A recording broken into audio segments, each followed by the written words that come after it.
ary nandrandrana satroka tsilo ny miaramila ka nasatro ny lohany sady nampitafiany lamba volomparasy izy dia nanatona azy ny miaramila ka niteny taminy hoe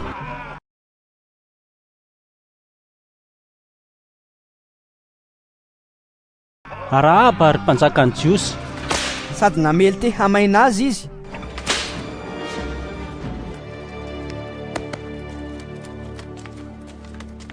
Dia nivoaka nankeo ivelany indray Pilato ka niteny tamin'izy ireo hoe indro mitondra azy mivoaka ho eto aminareo aho mba ho fantatrareo fa tsy hitako izay helony na dia kely akory azy. Ary navoaka avy tao Jesosy misatroka tsilo sy mitafy lamba volomparasy dia hoy Pilato tamin'ny vahoaka, indro ny lehilahy. Rehefa hitan'ireo lehibe ny mpisorona sy ny mpiandry raharaha Jesosy dia niantso ireo hoe homboy amin'ny hazo fijaliana izy, homboy amin'ny hazo fijaliana izy. Crucifiez-le! Crucifiez-le! La mort! Crucifiez-le! Crucifiez-le! Crucifiez-le! Oui, c'est bien. hoy Pilato taminy, entinareo izy ka homboy amin'ny hazo fijaliana. Fa izaho anefa dia tsy mahita izay helony. fa namaly azy ny jiosy hoe izahay dia manana lalàna ary araka izany lalàna izany dia tokony ho faty izy satria nanao ny tenany ho zanak'Andriamanitra.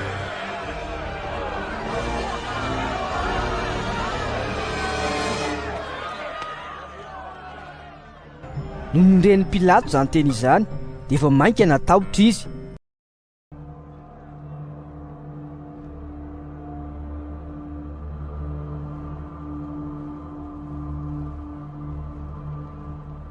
Ka niditra tao an-dapa indray sady niteny tamin'i Jesosy hoe Avy aiza moa ianao? nefa tsy namaly teny azy akory Jesosy dia hoy Pilato taminy, Tsy miteny amiko va ianao? Tsy fantatrao va fa manana fahefanana afaka anao sady manana fahefanan'ombanao amin'ny hazo fijaliana koa? dia hoy Jesosy taminy, Tsy manana fahefana amiko akory ianao raha tsy nomenanao avy any ambony. Koa izay nanolotra ahy taminao no manan-keloka bebe kokoa. hatreo dia nitady hanafaka azy Pilato nefa niantsoantso ny jiosy hoe raha ahafahanao io lehilahy io dia tsy mba sakaizan'i Kaisara ianao.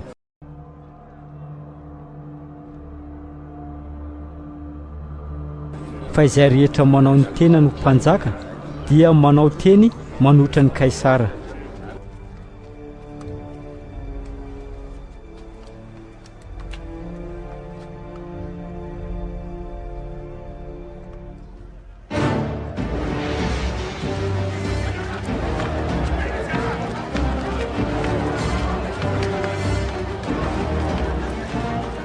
rehefa reny Pilato izany teny izany dia nitondra ny Jesosy nivoaka avy tao izy ka nipetraka teo amin'ny seza fitsarana teo amin'ny toerana atao hoe lampy vato na hoe Gabata amin'ny teny Hebreo.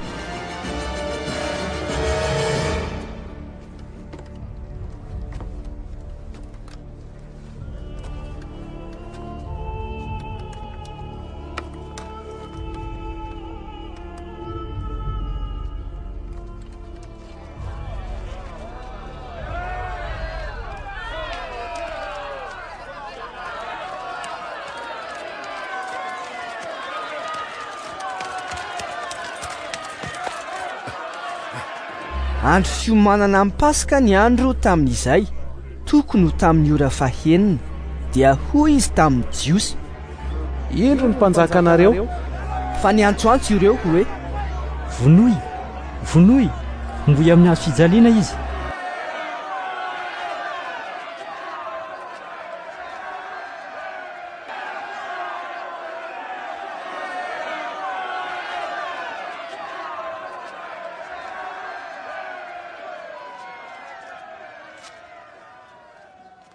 hoy Pilato tamin'izy ireo: homboiko amin'ny azo fijaliana va ny mpanjakanareo?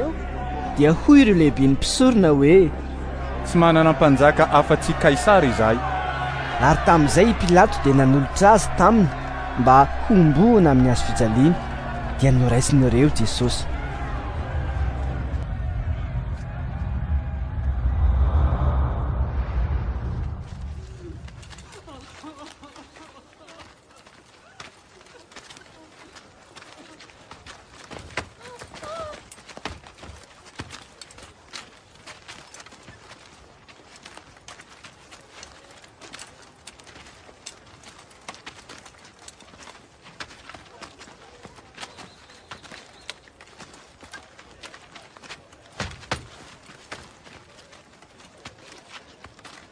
Ary izy nitondra ny azo fijaliana dia nankany amin'ny toerana atao hoe Ikarandoa, izay atao amin'ny teny Hebreo hoe Golgota. Teo no nanomboana azy tamin'ny azo fijaliana.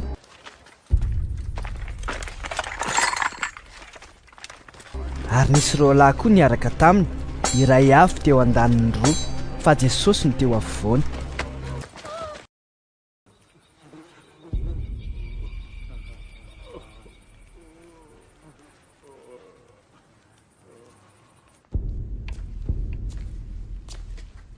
Ary nanoratra anarana i Pilato ka napetany teo amin'ny azo fijaliana.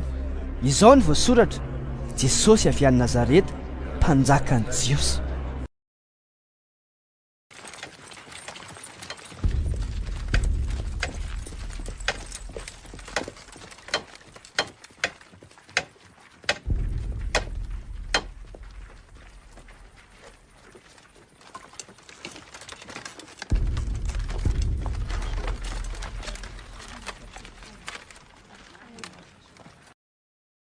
Ary izany anaran'izany dia novakiany Jiosy maro, fa akaiky ny tanàna ny toerana izay nanomboana an' Jesosy tamin'ny azo fijaliana.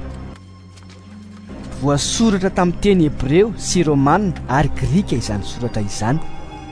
Noho izany ireo lehibe ny mpisorona tamin'ny Jiosy dia niteny tamin'ny Pilato hoe: aza soratana hoe mpanjakan'ny Jiosy, fa izao izy no nilaza hoe mpanjakan'ny Jiosy aho. Fa hoy Pilato hoe: izay voasoratro dia voasoratro.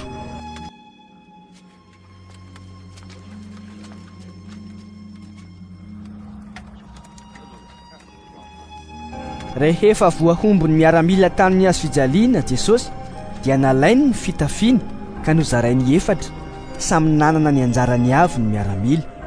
Nalainy koa ny akanjony, tsy nisy vity an'izany akanjo izany fa tenona iray ihany. Dia niresaka izy ireo hoe: aza triaritsika ity fa aoka hanaovantsika antsapaka ny amin'izay ahazo azy, mba hahatanteraka ny soratra masina hoe: nozarainy ny fitafiako ary nanaovany atsapaka ny akanjoko. Izany zavatra izany no nataony miaramila, ary nijanona teo akaiky ny azo fijalian' Jesosy ny reniny sy ny rahavaviny reniny, i Maria vadiny Klopa sy i Maria Magdalena. No nihitan' Jesosy ny reniny sy ilay mpianatra tiany fa nijanona teo, dia hoy izy tamin'ny reniny: raha vehivavy, indro ny zanakao. Ary hoy koa izy tamin'ilay mpianatra: indro ny reninao. Hatramin'izay ora izay dia noraisin'ilay mpianatra ho any aminy i Maria. Taorianan'izany dia fantatr' Jesosy fa efa vita ny zavatra rehetra mba hatanteraka ny soratra masina.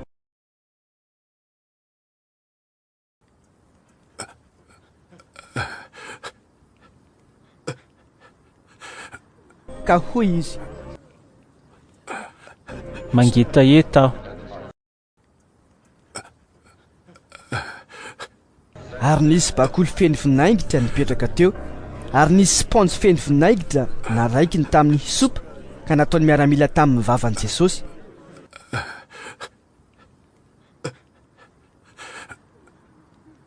Ary rehefa nanandrana ny vinaingitra Jesosy dia niteny hoe: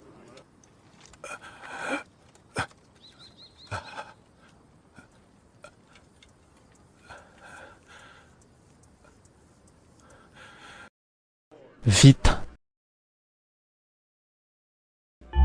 Dia nanondrika ny lohany izy ka nanolotra ny fanahiny.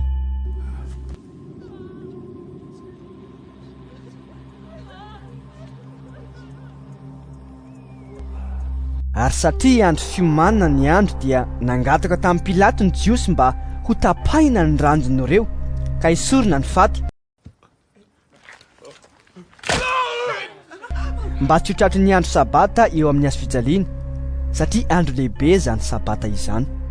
Dia tonga ny miaramila ka nanapaka ny ranjon'ny voalohany sy ny an'ny ray koa izay niaraka nomboana tamin'i Jesosy tamin'ny hazofijaliana. Fanonona keo amin'i Jesosy izy dia hitany fa efa maty sahady izy koa tsy mba notapahiny ny ranjony.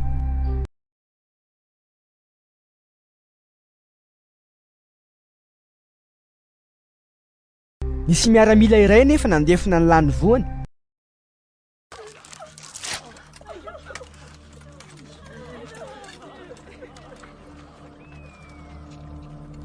ary niaraka tamin'izay dia nisy rasy sy rano nandeha.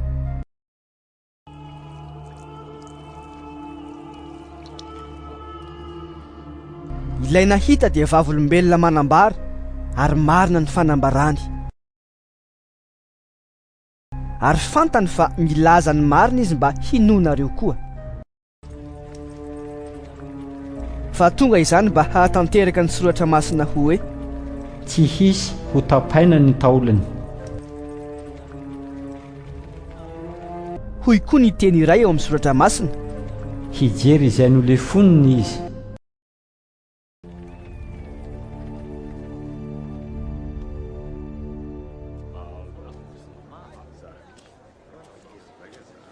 Taorinan'izany dia nangataka tamin'ny Pilato i Josefa avy any Arimatia mba hahazony manaisitra ny fatin'i Jesosy. Mpianary Jesosy i Josefa nefa tamin'ny mangingina ihany no ny fahatahorana ny Jiosy. Nomeny Pilato lalana izy dia lasa izy ka nanaisitra ny fatin'i Jesosy. Tonga koa i Nikodemosy ilay nakao amin'i Jesosy tamin'ny alina tamin'ny voalohany ka nitondra miora sy hazo manitra voaharoharo tokony ho 100 livatra.